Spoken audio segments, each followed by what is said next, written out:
always a pleasure coming here. This is my second time or my third time here. No, my first time as a professor at this Warwick base camp. And so I'm really looking forward to this year.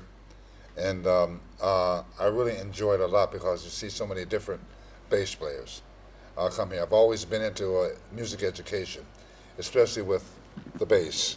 I think it's about time that the community at large, also like young people, younger players, sort of kind of hear what the older guys have to say. Because nowadays, things are a little bit going too fast, I think. And so, especially with the stories that I share about my career, because I've been involved in a whole lot during my career. Very fortunate to be involved in a lot. But then I think there's a reason why I was involved in a lot. I'm not the only one that's been involved in a lot. But education is very, very, very important, I think, to hear different perspectives on what and why things happen that are successful. So in coming here again to Germany to be a professor this year, it's very, very interesting. I'm really looking forward to it, to share some of my experiences. Now, I'm not all that, I don't think, but I do think that I know my instrument well, and I do think that I play it well in organized situations. And so I like to share certain techniques that I developed over the years, and it's been a lot of years. I didn't just get here. I've been around for over 50 years in playing this instrument. And so it's very important that I can share with other people, other bass players, on how I think and what I've learned what not to do when it comes to professional or organized situations, especially recording, also too on the bandstand.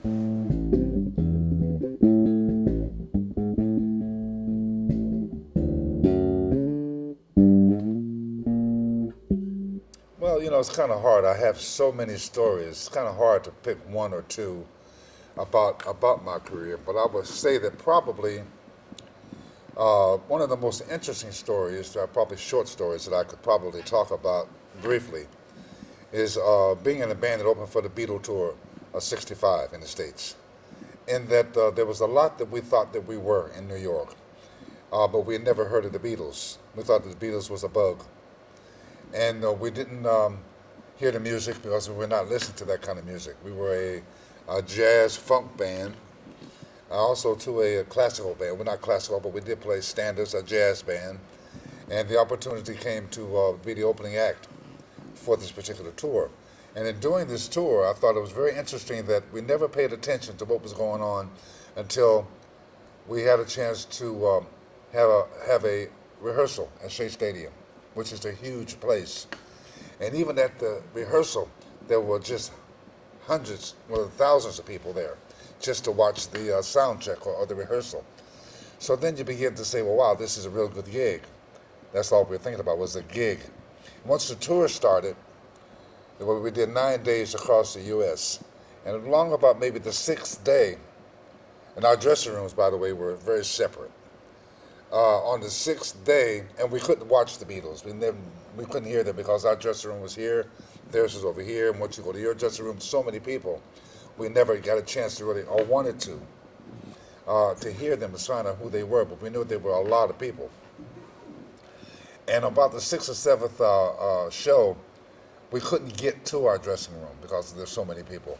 So we had to stand in the wings, per se, and listen to the Beatles. And found it very interesting that their harmony was pristine and clear. We really enjoyed the harmony that they had. And they played, of course, very, very well together. And we found that to be interesting that here we find that we get over 100,000 people to every concert. And we never knew who these people were. Now we get a chance to really hear them. And of course, it gets to be very interesting where I had been with Jackie Wilson on a couple of festivals and tours, and he drew a lot of people. I thought that was a lot of people, 2,000 or 3,000 people, but here were over 100,000. And we had people wanting to tear at our clothes. Anybody connected to the Beatles, so that gets your ego going. So I thought it was pretty interesting. I kind of liked going to my hotel room, kind of smiling because somebody just tried to rip off something that I was wearing, and I'm just a bass man, and alter the group.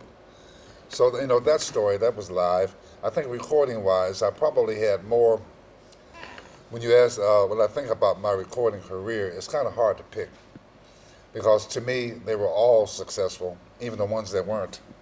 If you can follow that, what I'm trying to say, and then you learn a whole lot on each recording. And I remember working with the great Lena Horne um, and Harry Belafonte. Those were very, very meaningful to me, and that my mother knew about these people, and I was just a young person, and now being involved with, also too with Louis Armstrong, and being involved with them recording wise and meeting them because I'd heard about these people so much.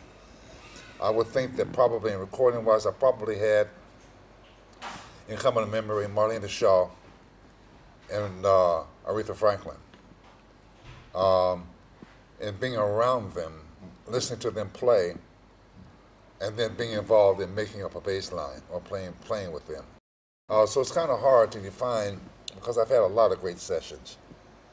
I learned how not to be too particular about what I thought about the music, other than to be glad that I was the bass player. Because usually, not usually, but at least a lot of times I would say this is going to be a hit. I really like it. Never heard it.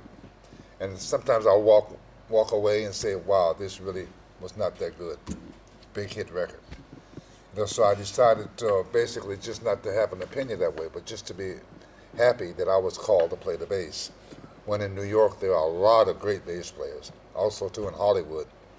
And so just being thankful that they asked me to do it.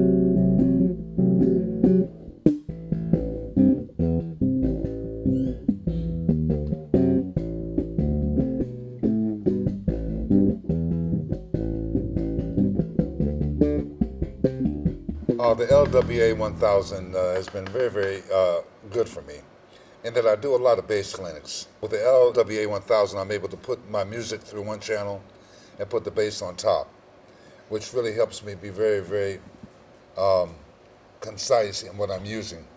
I don't like to go through a PA at all because when you're teaching or trying to teach, you want everybody's attention at a level that I think, this is personal, on how I think what the level should be, but I should be able to talk over the music and my bass playing. If it's coming through monitors or the PA system, it's very, very hard to talk and to play. And of course, it's hard to talk and play to begin with.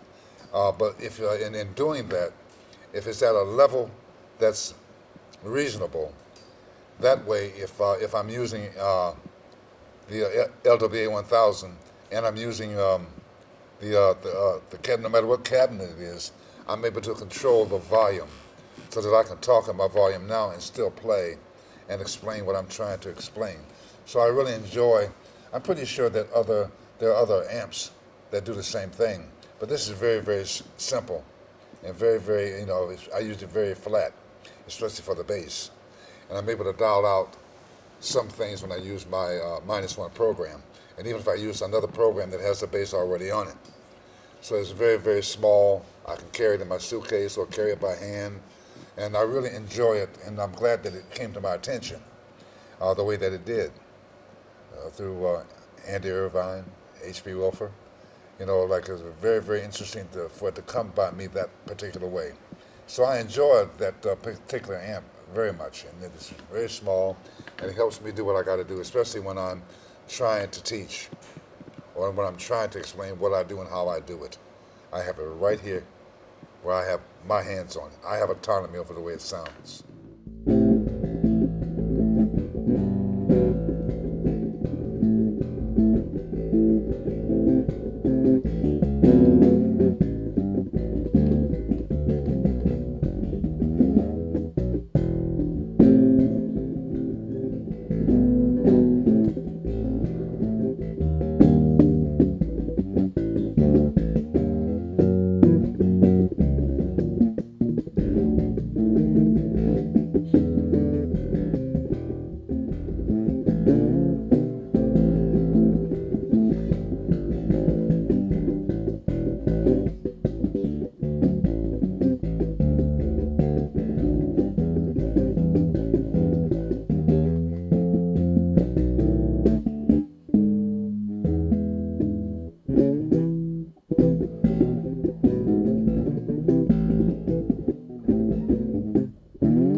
It's kind of hard to give tips or advice because everybody has their own way that they think of things. But I would say to give advice or a tip to a younger player or even a player who's not that young is you got to be influenced by somebody, by some things. You know, you have bass players like Victor Wooten, Marcus Miller, Stanley Clark, even and Bobby Vega, who do what they do very, very well. And although we'll never be able to do what they do, because we can't do it the way they do it, but we can be influenced to do what we do. And if the person who wants to study or learn music, if you don't love it, if you don't love music or love the instrument you're playing, and we're talking about basses, if you don't love the bass, and if you don't love music, you're going to go through a lot of suffering. So one good tip is if you don't love it, try another instrument. I love playing the bass to the point to where I will watch a football game, the whole game, just doing this, because I like the way it feels on my fingers. Or do this, give me the ball, give me the ball. Basketball, I love give me the ball, give me the ball, give me the ball. Because all this has to become a motor skill. Also, too, the hands have to be, there's certain grooves you got to put in your hand. You got to have muscle, also have to have muscle strength. And one way to have strength to play what you got to play is you got to do a lot of it. That's why most older players play a little bit better than younger players because they've played longer. But now there's some players who just practice and play a whole lot because they love it. There are a lot of people that play the bass because they like the way it looks on them, or they think it gets them certain attention. Blah, blah, blah. The strap doesn't do it. The kind of bass you play doesn't do it. The kind of amplifier doesn't do it. First, you got to learn the instrument, find out what it does. And although all these look alike, they're not alike. I always say it reminds me of a woman, and that they look alike basically, but they're all different. It's shaped like a woman, and it's got curves on it. And so I look at it as a female or feminine. But the whole thing about it is I have probably too many basses, but I love each and every one of them. So I can call them as a harem, if I can use that term. But if you don't love what you're doing, that means that you're going to suffer when you don't get paid. You're going to suffer when you're not getting the attention that your ego thinks that you should have. And that's another thing too, is the more and more you play, with me you begin to control the ego. Is what you're doing what you like, or it's because of your ego? And so the ego gets in the way. If you're in love with something, there's no ego there. You're just in love with it like it would be your child or your wife or your husband, for women, or your pet, your grandma. You love them unconditionally.